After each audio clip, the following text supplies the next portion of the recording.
Buenos días. Me corresponde explicar la sesión número 3 del pensamiento geopolítico de la Edad Antigua hasta el siglo V después de Cristo, específicamente el pensamiento político de Polibio.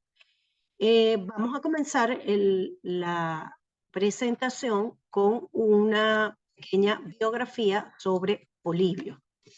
Entonces, Polibio nació en Megápolis, región de Arcadia, hacia el año 200 a.C. Fue hijo de un importante dirigente de la Liga Arquea de nombre Licorca de Megápolis, quien se encargó de proporcionarle una educación basada en humanidades, medicina y música. En función a esa educación y como buen ciudadano arqueo presta su servicio dentro del ejército adquiriendo grandes nociones sobre estrategias militares y gracias a las injerencias de su padre logró ocupar importantes cargos públicos que desempeñó de buena manera.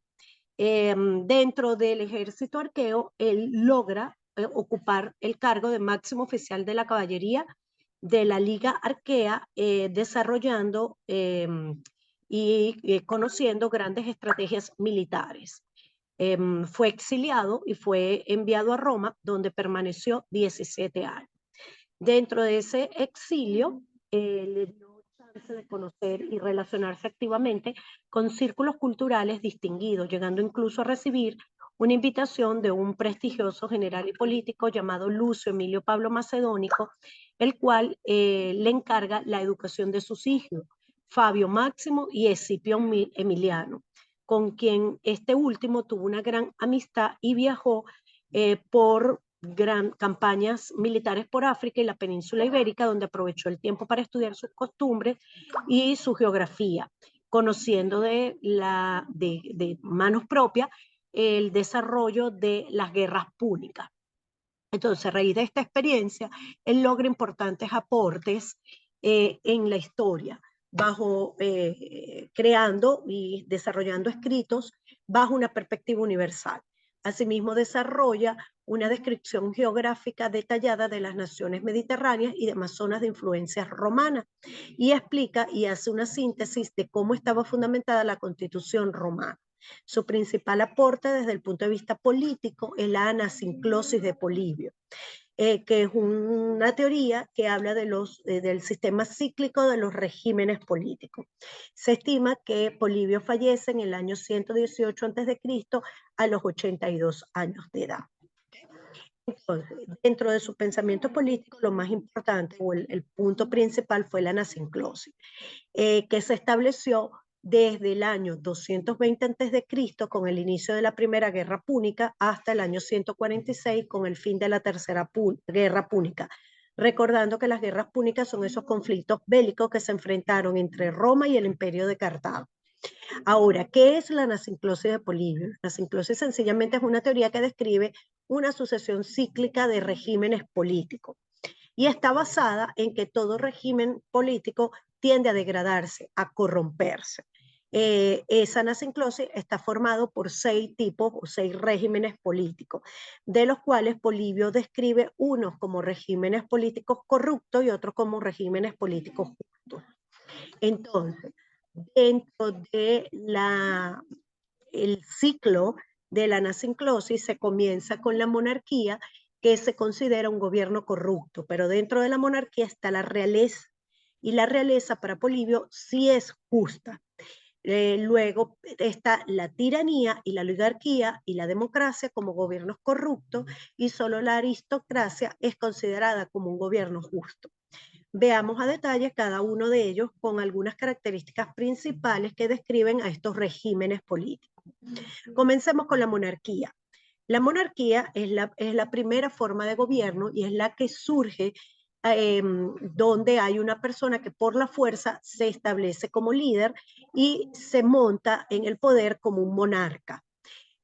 Como lo dije, es la primera constitución de poder político y es el gobierno de uno solo. Él no tiene razones para gobernar, sino que sencillamente lo hace por la fuerza que tomó para tomar al gobierno. Pero sin embargo, dentro de la monarquía está la realeza, y la realeza, su poder no radica en gobernar por uno solo, sino su poder radica en seguir principios de justicia y bondad. Generalmente los reyes no buscan opulencia porque ya tienen esa opulencia, más bien buscan el bien para la mayoría y para el pueblo. Es el bien de todos los estados. Sin embargo, estos reyes, al buscar mayor bien personal, tienden a corromperse, y al corromperse se pasa del régimen político de monarquía al de tiranía. Entonces, la tiranía no es más ni menos que cuando esa realeza se corrompe, es decir, cuando los reyes comienzan a utilizar más bienes de los que necesitan para satisfacer sus necesidades. Ellos se sostienen sencillamente en el poder por el temor de sus súbditos, y la realeza hace crear ese descontento en el pueblo que los convierten en blanco de iras y críticas. A raíz de ese descontento en el pueblo, las personas más cercanas al rey empiezan a conspirar para canalizar su derrocamiento, y generalmente estas personas que conspiran son las que están más cercanas al rey. Entonces, una vez canalizada la conspiración y se logra el derrocamiento de la realeza, se pasa de la tiranía a la aristocracia. Y de la aristocracia sencillamente es la abolición de ese reino. Son los deseos del pueblo que están canalizados por unos pocos personajes. Generalmente estos personajes son los más ilustres, los más cercanos al tirano, que fueron los que encabezaron esa sublevación. El pueblo se entrega sin reflexionar y se pasa del gobierno de uno solo al gobierno de unos cuantos. Estos gobernantes, al ser colocados por el pueblo, la obligación de ellos no es personal, sino la obligación es atender al ciudadano y manejar sus propios intereses. Estos aristócratas que se instalan en el poder desarrollan bien su trabajo, y por eso Polibio los considera un gobierno justo. Sin embargo, los descendientes de los aristócratas, al no pasar por la tiranía y por la monarquía y no haber pasado calamidades, ellos buscando mayor beneficio se corrompen.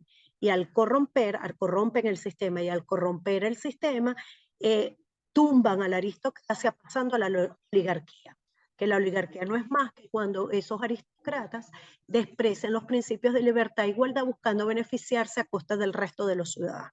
La población ya con cierta experiencia en revuelta, en descontento, enardecida, da inicio a una nueva revuelta que seguramente acaba con la salida de los gobernantes, y en algunos casos estos oligarcas que estaban en el poder son derrocados y hay muchos de ellos son condenados al destierro.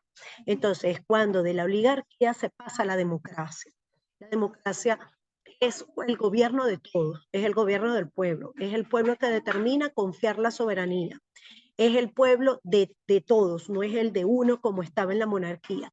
Aquí se sienten identificados los ciudadanos porque ellos son tomados en cuenta para las decisiones de sus propios recursos. Esta es la forma de gobierno que va a preferir la igualdad y la libertad de las personas. Sin embargo, la democracia para Polibio también se corrompe, y al corromperse se pasa a la autocracia. Es decir, cuando el sistema democrático limita el poder para que avanzara los dirigentes y para enriquecerse, entonces ellos van a tratar de emplear todos los recursos que se posee para tratar de corromper al pueblo de cualquier manera. Y finalmente el pueblo cede y se entrega a esas acciones totalmente deshonestas, sucediendo la irradiación de los principios de igualdad y libertad. Entonces, una vez corrompida la democracia, esto se convierte en oclocracia, que no es más que la violencia y la anarquía continua dentro del sistema de gobierno. Es ahí donde los seres humanos nuevamente están sumergidos en el caos y van a continuar así hasta que venga alguien y se constituya de manera violenta y se establezca como monarca que los pueda dominar. Y es ahí cuando vuelve a comenzar el ciclo con la monarquía, pasando nuevamente por la tiranía, la aristocracia, la democracia y cerrando con la oclocracia, con los 6 regímenes políticos. Entonces, en conclusión, Polibio fue uno de los filósofos que ocupó el primer lugar en el orden por su concepción de la historia y su manera de interpretarla. Y segundo, él establece el ciclo político de Polibio, en la cual se identifican 6 etapas o 6 regímenes políticos que se degeneran y que entran en crisis y van dando el paso a cada uno de ellos. La monarquía, la tiranía, la aristocracia, la oligarquía, la democracia y la oclocracia. y en conclusión todo sistema político se corrompe, lo que da paso a nuevas formas de gobierno y esto es un sistema cíclico.